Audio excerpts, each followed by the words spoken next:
mairesse, ma mairesse préférée, monsieur le directeur général de l'ADL, monsieur les représentants des différentes institutions de l'État, chers collègues maires, chers panélistes, chers participants, bon, c'est un honneur pour moi quand même de participer à ces journées du développement territorial ou du développement local qui constitue un événement important pour nous, collectivités. C'est la deuxième édition qui a quand même marqué vraiment de son importance de l'organisation. Je voudrais en profiter pour féliciter l'ADL et la commune de Col pour l'excellente organisation. Vraiment bravo. Je ne sais pas qui va organiser le troisième, mais il a du pain sur la planche. On va parler sur le thème principal, le thème central de ces JDL, les enjeux de la participation citoyenne dans la gestion des affaires locales et la création des chaînes de valeur pour un développement territorial harmonieux. Et particulièrement, on va parler d'un projet territorial d'autonomisation des femmes et des jeunes à travers le projet des grands villages de Ngogom. C'est vrai. Moi, c'est pas mon nom, donc comme on l'a présenté, je suis ingénieur polytechnicien, effectivement maire de la commune de Ngogom. Le projet qu'on va présenter est parti sur le plan de développement communal qu'on a réalisé au niveau de la commune de Ngogom, qui a été actualisé pour tenir compte de l'agenda 2050. C'est un projet parmi tant d'autres.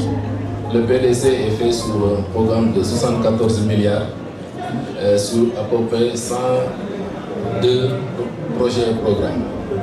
Mais ce projet particulièrement nous tient à cœur parce que c'est un projet d'autonomisation des jeunes et des femmes. C'est vrai, on va faire la présentation sur quelques points. Après l'introduction, on va parler du constat local à une réponse territoriale structurée, le grand village comme un écosystème économique territorial avec ses 5 piliers, dont le premier c'est la production locale comme socle de chaîne de valeur. Le deuxième pilier, la transformation pour capter la valeur ajoutée. Le troisième pilier, l'élevage intégré et l'économie circulaire. Le quatrième pilier, la formation et l'insertion des jeunes et des femmes. Et enfin, le cinquième pilier, l'habitat, les services et la dignité sociale. On va parler de la viabilité économique du projet, quand l'impact social rime avec performance.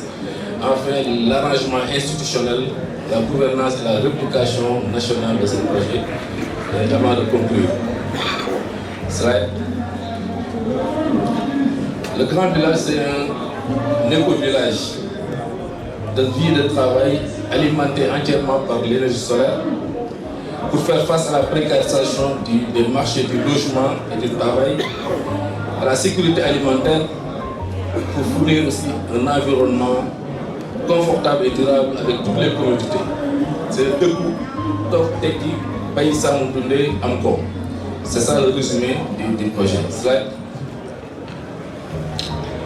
On va démarrer par évoquer une évidence trop souvent oubliée. C'est le développement ne commence pas par un document stratégique, ni par un budget, ni par une ambition. Il commence par une réalité humaine. Et dans ma commune de Ngogom, comme dans beaucoup de territoires ruraux, cette réalité est simple. C'est une jeunesse nombreuse, volontaire et tentée par l'exode rural et l'immigration clandestine, parce que sans perspective locale durable, des femmes courageuses, nombreuses, actives, mais enfermées dans une économie de survie. Et enfin, un territoire qui produit, mais qui ne capte pas ce qu'il crée, la valeur qu'il crée. C'est à partir de ce constat que nous avons décidé d'agir. C'est vrai. De ce constat, nous avons une réponse territoriale structurée. Ngogom est une commune agricole, avec 43 600 habitants répartis dans 42 villages et 30 hameaux, mais qui est confrontée par la pauvreté endémique, comme dans beaucoup de communes rurales, mais aussi le chômage des jeunes et l'exode rural et l'immigration clandestine très croissante. Mais face à cela, on a souvent des multitudes de projets sectoriels, un projet agricole par là, des séances de formation de temps en temps, un programme d'appui par-ci par-là. Mais face à cela, nous avons, pour une meilleure articulation, nous avons fait un autre choix, c'est-à-dire de concevoir un projet territorial intégré, capable de traiter le problème à la racine. C'est ainsi que naît le grand village de Ndorgom, que nous avons voulu à la fois économiquement viable, socialement inclusif et institutionnellement réplicable.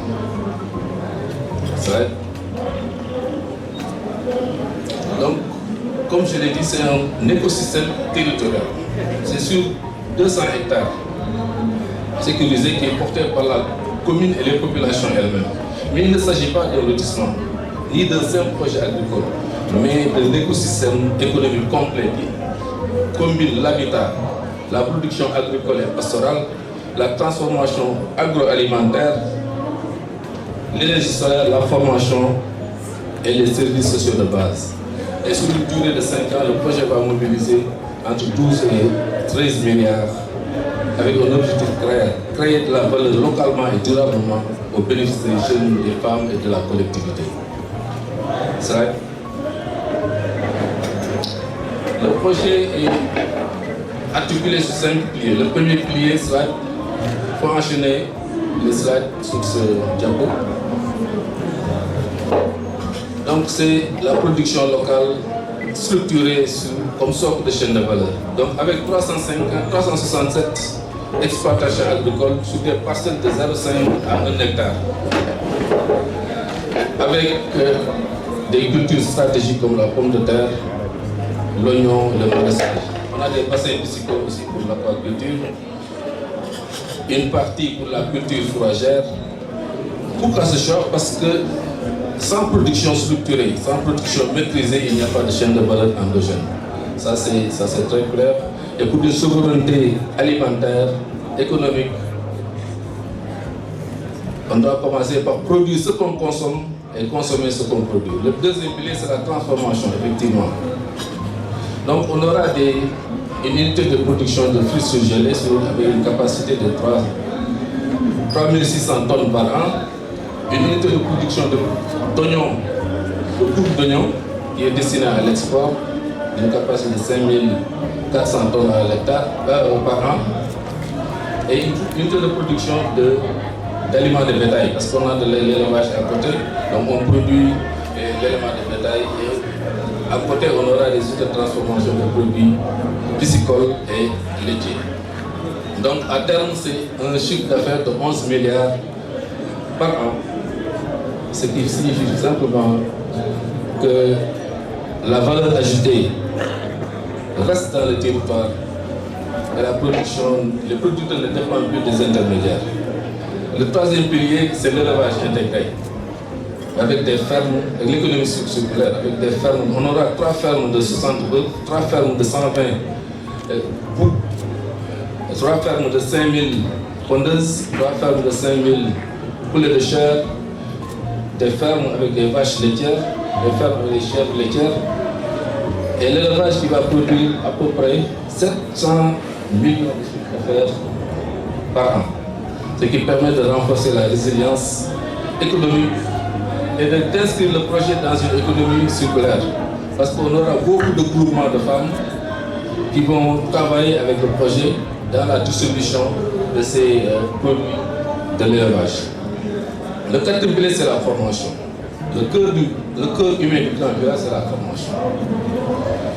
Avec un centre de formation et de développement, le CEFAP, mais on ne fait pas de la formation pour former. La formation ici, c'est les besoins du projet qui va définir les programmes de formation. Donc c'est une formation qui est orientée production, transformation et entrepreneuriat. Et elle est pensée pour un parcours d'insertion économique. L'objectif ici, c'est très clair, c'est de créer 2000 emplois directs et de transformer les jeunes et les femmes en acteurs de chaîne de valeur locale. Et enfin, le cinquième pilier, c'est l'habitat. Ça, c'est la particularité de ce projet Grand Village. On ne fait pas de l'agriculture, de l'élevage, mais on fait à côté 355 logements qui seront dédiés aux jeunes qui vont exploiter les périmètres que j'ai annoncés et tout à l'heure. Donc, chaque logement est assorti à un périmètre de 0,5 hectare à 1 hectare. Cela. Et le projet Grand Village démontre le contraire de ce qu'on dit tout le temps, que l'impact social n'est pas compatible à la rentabilité. Parce qu'un projet qui nous permet, au-delà de l'impact social qui est très important, on aura un chiffre d'affaires de 14 milliards.